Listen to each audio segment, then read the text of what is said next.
정봉재 정치쇼 3부 들어가겠습니다. 자, 정두원 전 의원의 백투더 정치. 그런데 백투더 정치는 타이틀만 그러고요. 현실 정치에 대한 날카로운 비평, 날카로운 분석.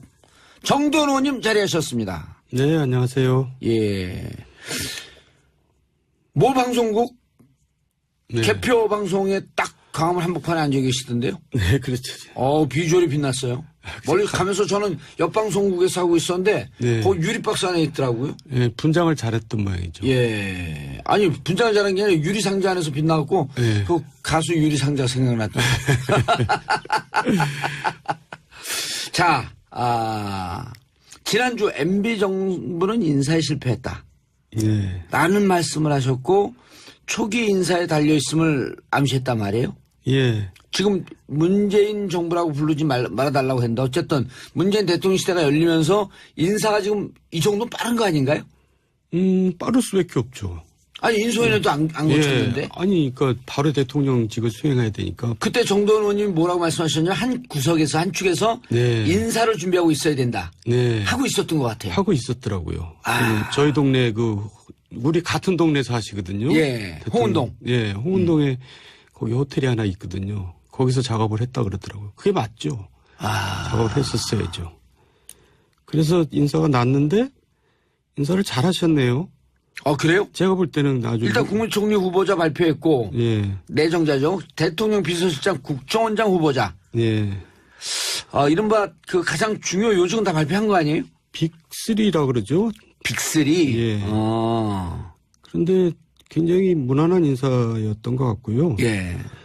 일단 이분들이 다 원만한 분들이에요. 그래서 이제 야당과의 관계도 굉장히 고려를 했던 것 같고, 그래서 과거에 비교해 보면 이제 MB 때나 박근혜 정부 때나 다 초기 인사에서 이제 사람들한테 결국 실망을 엄청 줬거든요. 그 턱을 못 넘어갔잖아요. 거기서 이제 기스가 난 거죠. 속된 말로. 예. 그러면서 그 내내 이제 어렵게 갔는데 이번에는 출발이 아주 산뜻하고 좋았던 것 같아요. 이낙연 의원하고도 같이 의정 활동도 많이 했잖아요.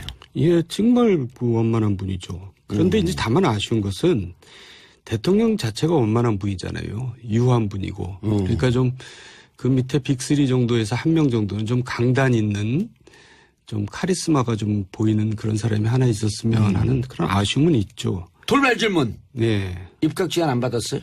무슨 말씀입니까? 저 같은 사람한테. 아니, 협치.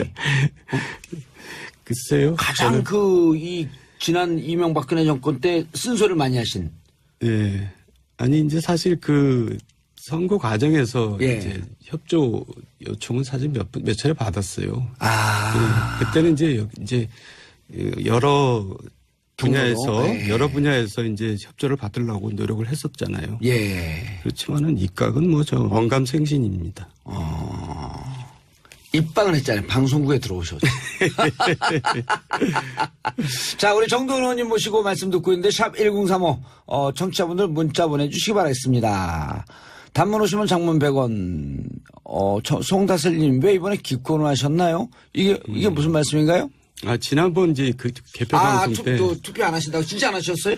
예, 제가 이제 그때 앵커가 투표하고 오셨죠? 그래서 제가 저 기권했습니다. 그랬더니 앵커가 갑자기 당황하더라고요. 예, 제가 당황했어요. 예, 그래갖고 이제 실검 1위도 올라가고 이제 비난도 많이 받고 그랬는데 사실 투표를 안 했거든요. 예. 왜 안 했냐면 제 성에 차는 후보가 없었어요.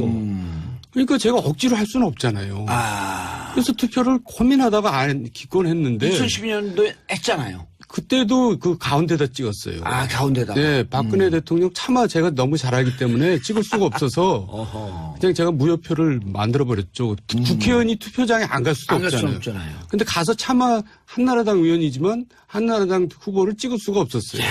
이분이 대통령이 되면 어떻게 될 거라는 게 제가 뻔히 알고 있었거든요. 탄핵될 거라는 건 뻔히 알고 계셨기 때문에. 하여간 끝까지 못 갈 거라고 저는 생각을 했어요.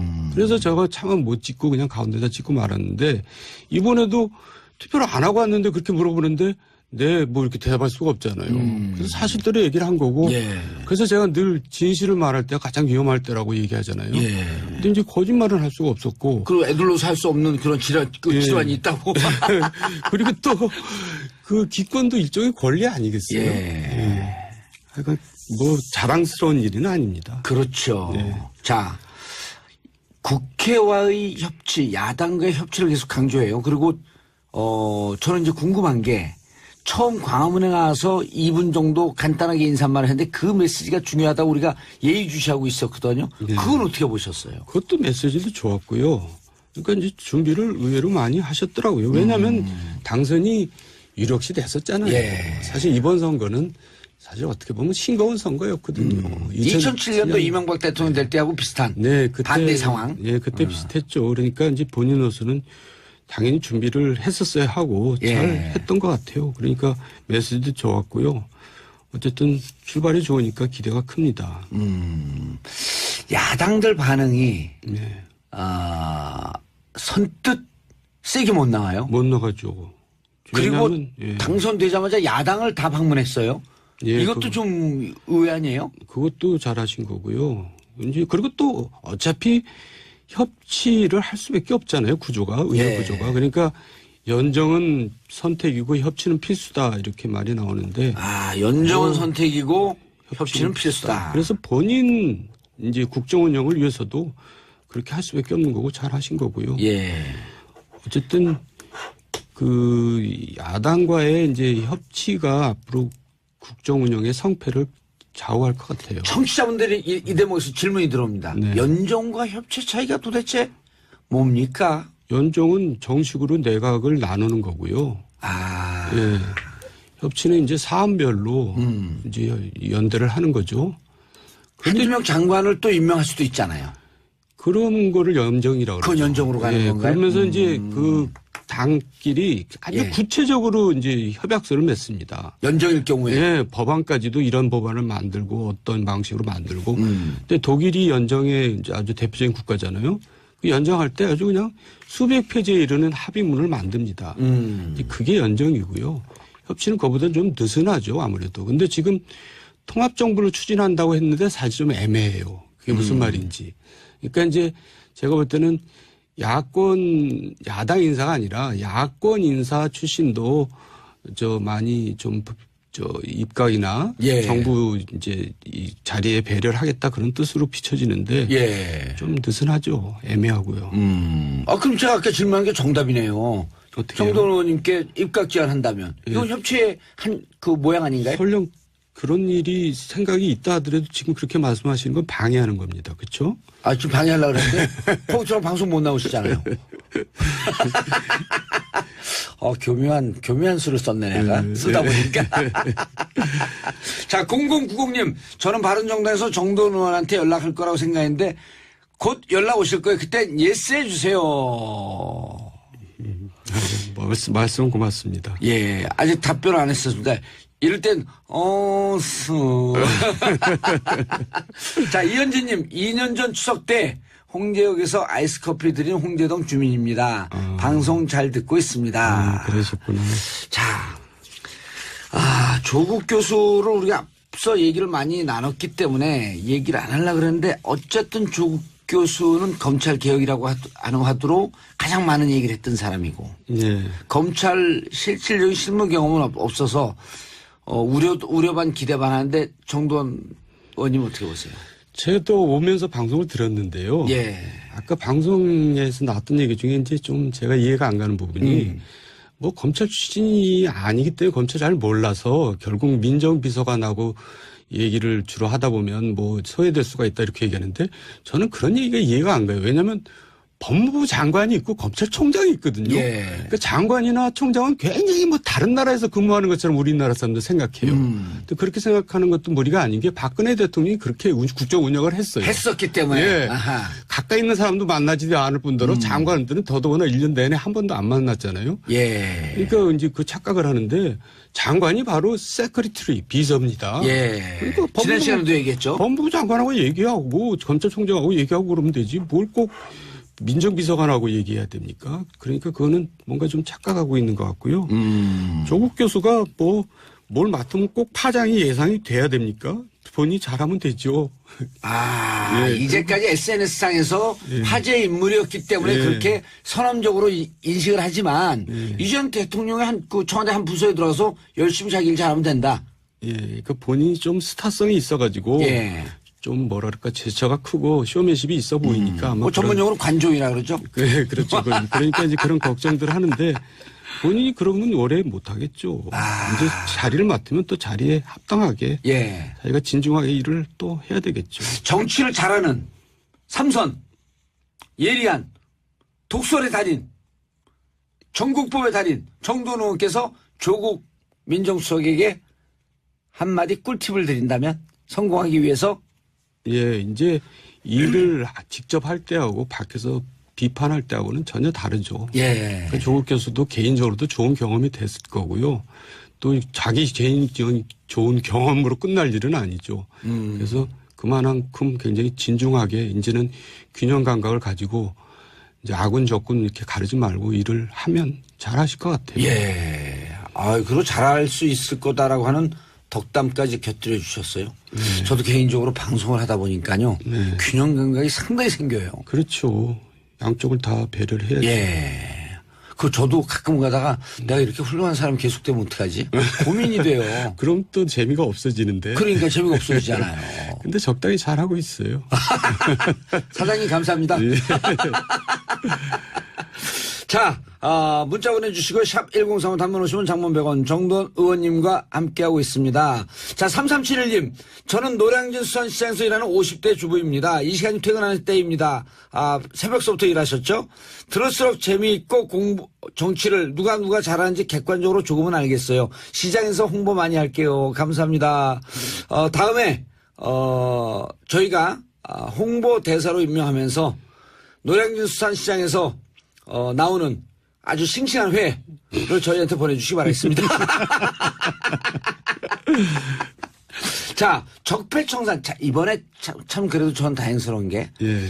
적폐청산 개혁 드라이브 걸면서 겉으로만 그냥 소리만 요란하고 막상 개혁 못한 이 정부들이 많았었잖아요. 네. 근데 그걸 소리 소문 없이 정의와 원칙이라고 하는 단어에 숨겨버린 거. 전 이거 좀 잘한 것 같은데. 그렇죠. 그래도 적폐청산을 하겠다 그랬단 말이에요. 근데 적폐청산을 한다 그래서 예. 과거에 뭐 비리를 뒤져가지고 잡아들이고 이런 거는 사실 이제 그만했으면 좋겠어요. 그게 일종의 정치 보복이잖아요. 예. 그러니까 적폐청산이라는 것은 과거에 같이 잘못된 일을 안 하겠다는 거지. 그 시스템을 다시 만들겠다. 예, 나는 반면교사로 삼아서 그렇게 안 하겠다. 이렇게 미래를 향해서 가야지. 과거에 잘못된 걸 잡아서 뒤지고 잡아들이고 이런 것을 국민들이 별로 원하지도 않고 좋아하지도 않습니다. 예. 그래서 저는 이 부분에 대해서는 굉장히 우려가 많아요. 아하. 또 과거에 그 잘못된 전철을 되풀이할까 봐. 근데 과거에 이런 잘못이 있었다. 나는 안 하겠다. 이제 그게 적폐청산의 진정한 올바른 모습이다. 방향이라고 예. 생각합니다. 그런데 이제 2014년에 좁은 곳에서 홀로 공부하시다가 네. 무상급식도 받고 네. 나오시자마자 일성이 MB 자원외교 바보 같은 장사다? 이렇게 직원을 알리셔. 이때 이건 무슨 뜻이었었어요? 그러니까 이제 자원 외교란 말 자체가 난센스입니다. 우리가 자원을 이제 들여오기 위해서 가는데 나 사러 간다. 그리고 우리 굉장히 이거 꼭 사야 된다. 그리고 살아가는데 굉장히 중요한 사람이 간다. 대통령형이 간다. 그러면 어떻게 하겠습니까? 물건값이 올라가죠. 예, 이런 바보 같은 장사가 어디 있어요? 이건 교묘하게 은근슬쩍 장사를 해야죠. 그리고 자원외교에는 국제 브로커들이 반드시 붙습니다. 그래가지고 거기서 뭔가 사기가 난무하거든요. 예. 그러니까 이제 바보 같은 장사를 한 것이지 뭐 불법 위법 장사를 한 거는 별로 없을 겁니다. 왜냐하면 이미 다 뒤졌거든요. 박근혜 정부가 사실은 굉장히 많이 뒤졌어요. 자원외교에 대해서요? 자원외교뿐만 아니라 4대강 뭐 방산비리 소위 사자방 조사를 굉장히 많이 했죠. 그 일반 국민들은 잘 모르는 사실인데. 왜요? 그 기업들도 굉장히 많이 뒤졌고요. 그래서 네. 결국 뒤지다가 이제 결국 뭐 국정감사도 여러 번 했고 4대강에 대해서는 또 감사원 감사도 여러 번 했고 그런데 뚜렷한 게 뭐 나온 게 없어요. 그러니까 문제가 없었다기보다도 문제를 찾으려고 그랬는데 발견을 못했을 수도 있죠. 뭐 근데 어쨌든 새롭게 뭐 이거를 조사한다 그래서 저는 뭐 나올 거라고 보지 않아요. 그러니까 오히려 안 하는만 못하죠. 쉴드 치시는 건 아니고. 예, 그러지 않습니다. 그리고 이제 마지막으로 그 포스코 조사를 하면서 참 안 된 얘기지만 이상득 형, 전 네. 의원께서 이제 또 1년 3개월 실형을 선고받았거든요. 법정 그 구속은 안 나이에, 됐지만 예, 그 나이에 그럴 정도까지 뒤졌어요. 그래서 결국은 뒤지고 그래가지고 한번 처리를 받으신 분을 또 다시 이렇게 지금 굉장히 연로하시고 몸도 예. 안 좋으신데 그럴 정도로 뒤졌죠. 지금 들어가 있나요? 아니요. 그냥 나왔죠, 법정 이제? 구속은 안 됐죠. 법정 구속은 안 되고. 그러니까 새로운 다른 건으로 이제 그렇게 조사를 받았는데 예. 그럴 정도로 철저하게 조사를 했습니다. 박근혜 정부가 굉장히 정치를 많이 했죠. 자, 김세현님 질문 들었어요. 그래도 잘못을 받으면 처벌을 받아야 하는 거 아닌가요? 최세현님, 과거를 덮고 가니까 계속 친일 기득권이 득세하는 거라고 생각합니다. 자, 이 부분에 대해서 어떻게 생각하세요? 그러니까 충분히 박근혜 정권에서 전임 정부에 대해서 샅샅이 털었고 예. 처벌받을 만큼 받았다. 예. 아니, 그러니까 저는요. 예. 잘못을 봐주자는 게 아니라. 봐주자는 게 잘못이 아니다. 드러나면 처벌을 해야죠. 근데 그거를 그냥 막 대대적으로 전면적으로 국가가 정말 할 일이 많은데 예. 거기에 많은 국력을 낭비할 필요는 없다 이런 하기는 분명히 하되 예. 그걸 뭐 그냥 손하고 요란스럽게 하지 말고 일반적으로 하면 됩니다. 일반적으로. 일반 예. 사건처럼 하면 됩니다. 그래 아까 자원회계 할 때 저는 참 이게 공감이 가는 게 MB 자원회계 바보 같은 장사다. 막 산다고 그냥 이 설레발을 떨면 물건값이 올라가잖아요. 예. 저거 없으면 우리 난리 난다 우리 경제. 돈 중에 제일 무서운 돈이 무슨 돈인 줄 아세요? 이거 돈 벌러 가는 거 아니에요. 그렇죠. 돈 중에 제일 무서운 돈이 슬그머니. 아재 개그 무슨 개그 아재 개그. 아유 우리 밖에서 PD님 돌아가시네. 이래서 우리가 장사를 하는 것을 쇼만 냈지 네. 실제로 남는 장사는 안 하고 손해보는 장사만 했다. 그리고요, 이제 제가 비화 아닌 비화인데요.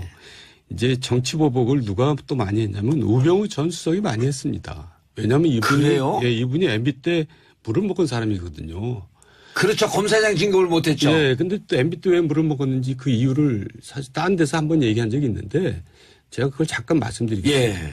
재밌어요. 우병우 전 수석이 검사 시절에 노무현 전 대통령 수사를 직접 담당했었죠. 직접 했죠. 그러면서 네, 이제 그 당시. 일각에 나온 건 노무현 씨. 당신은 전직 대통령도 사법고시 선배도 아닌 돈을 먹은 불법 피의자로 이 자리에 앉아 있습니다. 본인은 얘기를 안 했다 그러는데 언론은 그렇게 나왔단 말이에요. 뭐 모르겠어요. 근데 예. 그것보다도 중요한 것은 이제 구속을 시키려고 한 거예요. 그러니까 당시 MB가 이제 그걸 걱정이 됐죠. 왜냐하면 MB 생각은 이게 이제 조사를 해서 법정에 가면은 법원에서 실형이 나올 가능성이 높은데 그럼 뭐 그때 가서 구속되든지 근데 검찰 단계에서 구속을 시키면 마치 MB가 구속을 시킨 것처럼 되잖아요. 그러니까 내 손에 왜 내가 내 손에 피를 묻히냐. 그러면 굉장히 비난이 일고 역풍이 불게 예상되기 때문에 이게 실화 스토리 아니에요? 실화입니다. 그래서 이제 그 사람을 MB답게 직접 공식 경로를 통해서 지시를 하면 나중에 드러나니까 사람을 이제 누굴 내세워서 중수부장을 만나게 해서 예. 구속을 하지 마라 이렇게 얘기를 합니다. 그러니까 중수부장이 알았다. 그러다 보면서 다음날 이제 그때 중수부장 이인규 중수부장 그렇죠. 아니에요? 예. 다음날 전화가 왔는데 그 중간에 있는 사람한테 시간을 좀 줘야겠다. 이제 그 얘기는 뭐냐면 우병우가 말을 안 듣는다는 얘기죠. 그러니까 우병우가 계속 구속시키겠다고 버틴 겁니다. 그러다가 노무현 대통령께서 돌아가셨거든요. 예. 그러니까 MB는 이제 그것 때문에 역풍이 엄청 불었잖아요. 예. 이제 노무현 서거 정국까지 생길 정도로. 그러니까 MB는 우병우가 얼마나 믿겠어요. 그러니까 그다음부터 물을 먹은 거예요. 그리고 이제 우병우가 이제 검찰까지 그만뒀죠. 그리고 이제 최순실을 통해서 들어왔는지 들어와가지고는 2014년에 다시 비서관으로 들어왔단 말이에요. 그때 이제 보복 수사를 굉장히 많이 했죠. 그래서 이상득 씨가 다시 걸린 것도 이제 그런 과정에서 걸린 거고. 야, 이건 처음 나오는 얘기네. 예. 그러니까 다시 조사를 한다는 것은 굉장히 그렇게 낙관적인 건 아니에요. 그렇게 철저히 했어요. 그 MB 정부 때 청와대하고 일정하게 노무현 대통령 수사 때문에 충돌이 있었다가 물을 먹고 2014년에 박근혜 정권 들어와서 민정비서관으로 들어오고 민정수석까지 되면서 요 과정에서 전임 정권에 대해서 약간 보복성으로 탈탈 털었다. 약간이 아니죠. 굉장히 심하게 했어요. 심하게. 그러고 나온 게 여기까지였었다. 그리고 이제 뭐 이상득 뭐 등등 이런 그 사건이 있었던 거고. 네.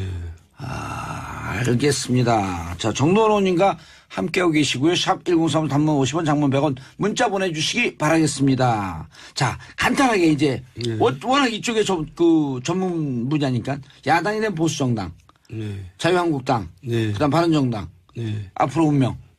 자유한국당은 이제 도로 친박당이 돼버렸어요. 대선 과정을 거치면서. 그러니까 이제 깨지려면 철저히 깨져서 새 출발을 해야 되는데 이렇게 어정쩡한 상태로 복원이 됐기 때문에 저는 미래가 어둡다고 이렇게 보고 있고요. 이제 지방선거니 그다음 총선까지 가려면 지금처럼 가면 안 됩니다. 새롭게 출발해야 되는데 이렇게 지지부진하게 가서는 이제 미래가 없다고 보고요. 바른정당 같은 경우는 지금 굉장히 어렵잖아요. 그러니까 사실 제가 개개인 만나서 얘기 들어보면 국민의당과 같이 하려고 하고 싶어요. 근데 국민의당이 이제 별로 선뜻 내키지 않죠. 근데 제가 볼 때는 국민의당 일부가 이탈을 할 것 같거든요. 정부여당 쪽으로. 그래서 남은 이제 사람들하고 바른정당하고 합쳐서 그야말로 제대로 된 중도 정당이 대한민국에서 이렇게 하나 이제 만들어져서 중도 보수. 중도 보수가 아니라 그야말로 중도죠.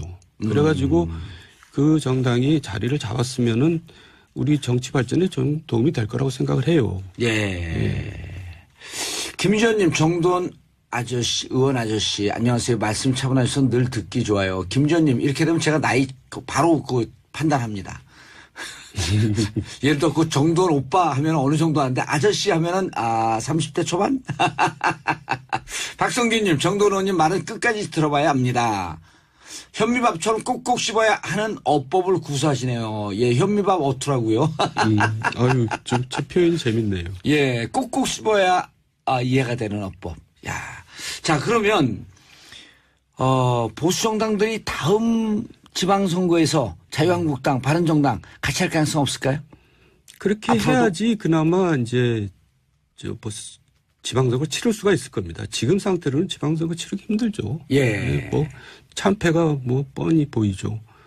그래서 이런 이합집산을 이제 하려고 이제 정기 개편 이제 움직임이 생기겠죠. 근데 빅뱅 정도는 아니고요. 제가 아까 말씀드린 바른정당과 국민의당 그런 합치는 정도가 예상이 되고 또 기대가 됩니다.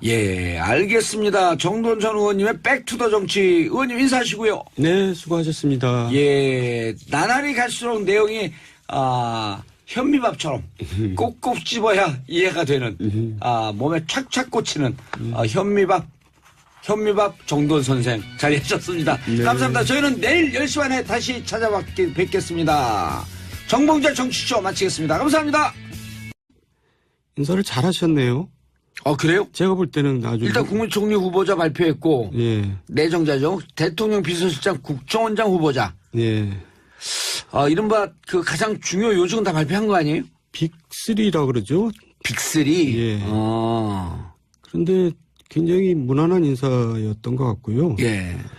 일단 이분들이 다 원만한 분들이에요. 그래서 이제 야당과의 관계도 굉장히 고려를 했던 것 같고, 그래서 과거에 비교해 보면 이제 MB 때나 박근혜 정부 때나 다 초기 인사에서 이제 사람들한테 결국 실망을 엄청 줬거든요. 그 턱을 못 넘어갔잖아요. 거기서 이제 기스가 난 거죠. 속된 말로. 그러면서 그 내내 이제 어렵게 갔는데 이번에는 출발이 아주 산뜻하고 좋았던 것 같아요. 이낙연 의원하고도 같이 의정 활동도 많이 했잖아요. 정말 원만한 분이죠. 그런데 이제 다만 아쉬운 것은 대통령 자체가 원만한 분이잖아요. 유한 분이고. 그러니까 좀 그 밑에 빅3 정도에서 한 명 정도는 좀 강단 있는 좀 카리스마가 좀 보이는 그런 사람이 하나 있었으면 하는 그런 아쉬움은 있죠. 돌발 질문. 입각 제안 안 받았어요? 무슨 말씀입니까? 저 같은 사람한테. 아니, 협치. 글쎄요. 가장 지난 이명박근혜 정권 때 쓴소리를 많이 하신. 아니, 이제 사실 선거 과정에서 이제 협조 요청은 사실 몇 차례 받았어요. 그때는 이제 여러 분야에서 이제 협조를 받으려고 노력을 했었잖아요. 그렇지만은 입각은 언감생신입니다. 입방을 했잖아요. 방송국에 들어오셔서. 자, 우리 정돈 의원님 모시고 말씀 듣고 있는데 샵 1035 청취자분들 문자 보내주시기 바라겠습니다. 단문 오시면 장문 100원. 송다슬님, 왜 이번에 기권을 하셨나요? 이게 무슨 말씀인가요? 지난번 이제 그 개표 방송 때. 투표 안 하신다고 진짜 안 하셨어요? 예, 제가 이제 그때 앵커가 예. 투표하고 오셨죠? 그래서 제가 아니 저 기권했습니다. 그랬더니 앵커가 갑자기 당황하더라고요. 예, 저 당황했어요. 예, 그래갖고 이제 실검 1위도 올라가고 어허. 뭐 이제 비난도 많이 받고 그랬는데 사실 투표를 안 했거든요. 예. 왜 안 했냐면 제 성에 차는 후보가 없었어요. 그러니까 제가 억지로 할 수는 없잖아요. 그래서 투표를 고민하다가 기권했는데 2012년도에 했잖아요. 그때도 그 가운데다 찍었어요. 가운데다. 네, 박근혜 대통령 차마 제가 너무 잘하기 때문에 찍을 수가 없어서 그냥 제가 무효표를 만들어 버렸죠. 국회의원이 투표장에 안 갈 수도 없잖아요. 근데 가서 차마 한나라당 의원이지만 한나라당 후보를 찍을 수가 없었어요. 이분이 대통령이 되면 어떻게 될 거라는 게 제가 뻔히 알고 있었거든요. 탄핵될 거라는 건 뻔히 알고 있었기 때문에. 하여간 끝까지 못 갈 거라고 저는 생각을 했어요. 정봉재 정치쇼 3부 들어가겠습니다. 자, 정두원 전 의원의 백투더 정치. 그런데 백투더 정치는 타이틀만 그러고요. 현실 정치에 대한 날카로운 비평, 날카로운 분석. 정두원 의원님 자리하셨습니다. 네, 안녕하세요. 예. 모 방송국 네. 개표 방송에 딱 광화문 한복판에 앉아 계시던데요. 네, 그렇죠. 비주얼이 빛났어요. 멀리 가면서 저는 옆방송국에서 하고 있었는데 네. 그 유리박스 안에 있더라고요. 예, 분장을 잘했던 모양이죠. 예. 아니 분장을 잘한 게 아니라 유리상자 안에서 빛나고 네. 그 가수 유리상자 생각났다. 자, 지난주 MB 정부는 인사에 실패했다. 예. 라는 말씀을 하셨고 초기 인사에 달려있음을 암시했단 말이에요. 예. 지금 문재인 정부라고 부르지 말아달라고 했는데 어쨌든 문재인 대통령 시대가 열리면서 인사가 지금 이 정도 빠른 거 아닌가요? 빠를 수밖에 없죠. 아니 인소연에도 안 거쳤는데. 예. 아니 그러니까 바로 대통령직을 수행해야 되니까. 그때 정도원 의원님이 뭐라고 말씀하셨냐면 한 구석에서 한 축에서 네. 인사를 준비하고 있어야 된다. 네. 하고 있었던 것 같아요. 하고 있었더라고요. 저희 동네 우리 같은 동네 사시거든요. 예. 홍은동. 예. 홍은동에 거기 호텔이 하나 있거든요. 거기서 작업을 했다 그러더라고요. 그게 맞죠. 작업을 했었어야죠. 그래서 인사가 났는데 치를 할 수밖에 없잖아요. 구조가 의회 구조가. 그러니까 연정은 선택이고 협치는 필수다 이렇게 말이 나오는데. 연정은 선택이고 협치는 필수다. 그래서 본인 이제 국정 운영을 위해서도 그렇게 할 수밖에 없는 거고 잘 하신 거고요. 예. 어쨌든 그 야당과의 이제 협치가 앞으로 국정 운영의 성패를 좌우할 것 같아요. 청취자분들이 이 대목에서 질문이 들어옵니다. 네. 연정과 협치 차이가 도대체 뭡니까? 연정은 정식으로 내각을 나누는 거고요. 예. 협치는 이제 사안별로 이제 연대를 하는 거죠. 한두 명 장관을 또 임명할 수도 있잖아요. 그런 거를 연정이라고 그러죠. 그건 연정으로 가는 건가요? 그러면서 이제 그 당끼리 아주 구체적으로 이제 협약서를 맺습니다. 연정일 경우에. 예, 법안까지도 이런 법안을 만들고 어떤 방식으로 만들고. 근데 독일이 연정의 이제 아주 대표적인 국가잖아요. 그 연정할 때 아주 그냥 수백 페이지에 이르는 합의문을 만듭니다. 그게 연정이고요. 협치는 그보다 좀 느슨하죠, 아무래도. 근데 지금 통합정부를 추진한다고 했는데 사실 좀 애매해요. 그게 무슨 말인지. 그러니까 이제 제가 볼 때는 야당 인사가 아니라 야권 인사 출신도 많이 좀 입각이나 정부 이제 이 자리에 배려를 하겠다 그런 뜻으로 비춰지는데 좀 늦었어요. 그래서 제가 차마 못 찍고 그냥 가운데다 찍고 말았는데 이번에도 투표를 안 하고 왔는데 그렇게 물어보는데 네, 뭐 이렇게 대답할 수가 없잖아요. 그래서 사실대로 얘기를 한 거고. 그래서 제가 늘 진실을 말할 때가 가장 위험할 때라고 얘기하잖아요. 근데 이제 거짓말은 할 수가 없었고. 그리고 애들로 살 수 없는 그런 질환이 있다고. 그리고 또 그 기권도 일종의 권리 아니겠어요. 그러니까 뭐 자랑스러운 일은 아닙니다. 그렇죠. 자, 국회와의 협치, 야당과의 협치를 계속 강조해요. 그리고 저는 이제 궁금한 게 처음 광화문에 나와서 2분 정도 간단하게 인사말을 했는데 그 메시지가 중요하다고 우리가 예의주시하고 있었거든요. 그건 어떻게 보셨어요? 그것도 메시지도 좋았고요.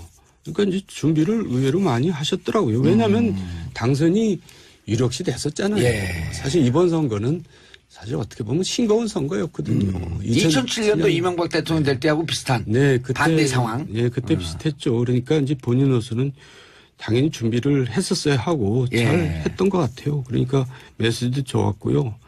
어쨌든 출발이 좋으니까 기대가 큽니다. 야당들 반응이 네. 선뜻 세게 못 나와요. 못 나가죠. 그리고 왜냐하면, 예. 당선되자마자 야당을 다 방문했어요. 예, 이것도 좀 의외 아니에요? 그것도 잘하신 거고요. 이제 그리고 또 어차피